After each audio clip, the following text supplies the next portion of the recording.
A few months ago, I was lucky enough to go to the Grand Tetons and experience and photograph an amazing amount of wildlife. I had so much fun that I had to go back. I can't wait to show you what I found on this trip. Come on. The Grand Tetons at sunrise. A humbling experience quite unlike any other. But let's reverse the clock to 30 minutes before sunrise and experience this amazing landscape during the blue hour. This shot was taken at 6:30 in the morning. The sun wouldn't rise for another 30 minutes. This is what is known as the blue hour, and it's the perfect time to capture some incredible light. A long exposure of 8 seconds allowed me to capture the perfect amount of light in order to get a nice exposure and create that dreamy sky. The quality of that early morning light was just incredible, and it created some amazing colors throughout the entire scene. This is easily my favorite shot of this incredible area, and I can't wait to see a large print hanging on my wall. Fast forward to just 15 minutes after sunrise, and you have an entirely different scene. That amazing golden light now turns the face of the barn a nice golden yellow, and the mountains are now shadowed by clouds. If you have never had the pleasure of witnessing a sunrise at this location, I can honestly say that this is the best way to start the day. Now that the sun's up, let's see if we can find some wildlife. The Grand Tetons are home to many types of biomes, each containing an amazing amount of wildlife. My first encounter was this incredible pronghorn who didn't want its picture taken, but check out those ears. This pronghorn didn't have to look in my direction because it could hear every single move I made. Isn't it amazing how this animal is the same color as the grass? Well, almost. That bright white rear is what helped me spot this animal. Another pronghorn a little further away caught my attention, and this one looks a little nervous.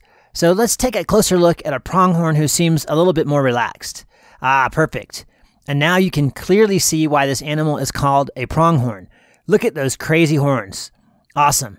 Guess what was sitting in the tree right above this awesome animal? This incredible bird of prey. I think this might be a young red-tailed hawk, but I'm not too sure. If you know, please feel free to leave a comment. And here's something interesting to note about this shot. Notice that boring, colorless sky? It doesn't really help this image, but I looked to the right and I noticed a small patch of blue in the sky moving right towards the bird. If I'm lucky, the blue should help liven up this shot quite nicely. As the blue sky moved in, the bird shot me a glance that said, "Here comes your shot, you better get ready." And sure enough, a small portion of blue sky, a little larger than the bird, moved in, which allowed me to frame the bird with some nice white clouds. Sometimes you just have to wait a few seconds for conditions to change. Alright, let's see what else we can find. How about a very hungry young moose munching on some tasty green willow leaves? What a perfect photo opportunity. This young moose had one thing on its mind: food. So I grabbed a few shots, but then I noticed some movement out of the corner of my eye. I glanced to the right and saw what looked like some type of prehistoric dinosaur horn sticking up from further in the willow thickets. It was a huge bull moose lurking through the thick tangle of willows. Now I had what you might call a dilemma on my hands.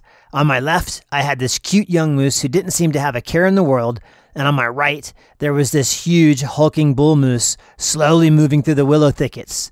Which moose did I need to keep my eyes on? I decided it would be best to keep my eyes on this big bull who was busy stripping the leaves off of a tasty willow tree. And why not take some pictures of this big, beautiful creature while I was at it? This was my first time seeing a large bull moose, and it was exciting and somewhat terrifying at the same time. These animals are huge. An adult bull moose can be over 6 feet or 2 meters tall, and they can weigh over 1,500 pounds or 700 kilograms. But don't let that large size fool you. These big bulls can move very, very fast, and it's a really good idea to keep a good safe distance from these animals. Let's see what our young moose is up to. Ah, there it is, still busy munching away. But something interesting has caught this young moose's attention. I wonder what it could be. Another huge bull moose has suddenly appeared from out of nowhere. The moose are definitely on the loose in this location today, and now I have 3 moose to contend with. I glance back at the first big bull moose, and he's still busy eating, but the second bull moose is slowly getting closer. The first moose looks up from its meal as the second one walks out into the open. It's a very tense situation here as the air fills with silence.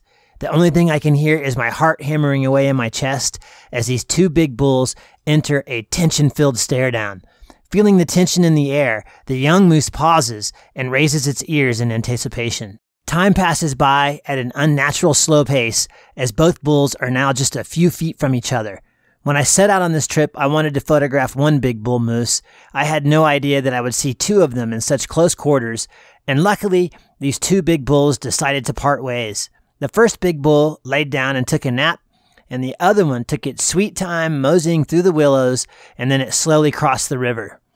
As it turns out, I wasn't the only one who thought this situation might turn ugly. Our young moose retreated to the safety of Mom's side, where they both continued eating, giving me this incredible shot. I've since learned that this mother had 2 calves in the area. That puts the moose count at a total of 5.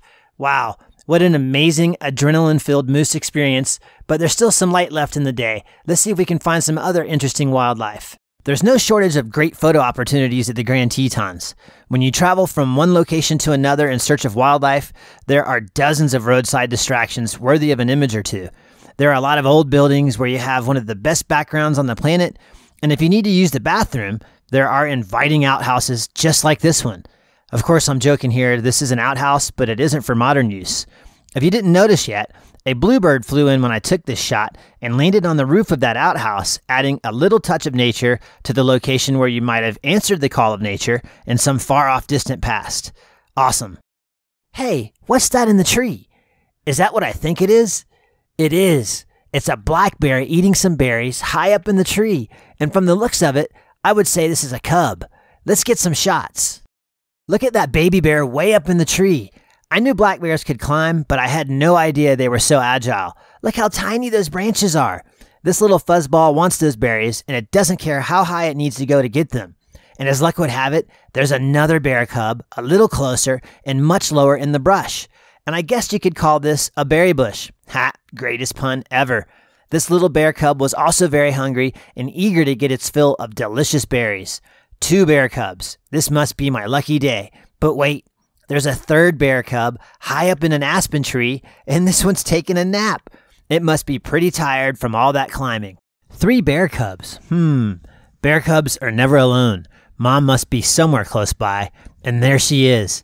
And what a beautiful bear she is. But mama bears can be very, very protective. Thankfully, there was a ranger on hand to make sure everyone kept a safe distance from the mama bear and the cubs. Once the berry feast was over, Mama headed down towards the road, and when she got down to the road, she glanced back at the crowd of people watching, letting everyone know that she was the boss here. Take a look at those claws. She might look cute and cuddly, but this is a wild animal with some really big claws. She quickly surveyed the other side of the road before turning back in the direction of the cubs. She didn't make a sound, but this look says it all. She was telling those cubs that it was time to go. I glanced back towards the cubs and noticed only one remained in the berry bush. It looked back towards Mama Bear and very reluctantly climbed down. Here comes the first bear cub now. And here's the second, who obviously has very wet feet. And finally, all 3 bear cubs were crossing the road.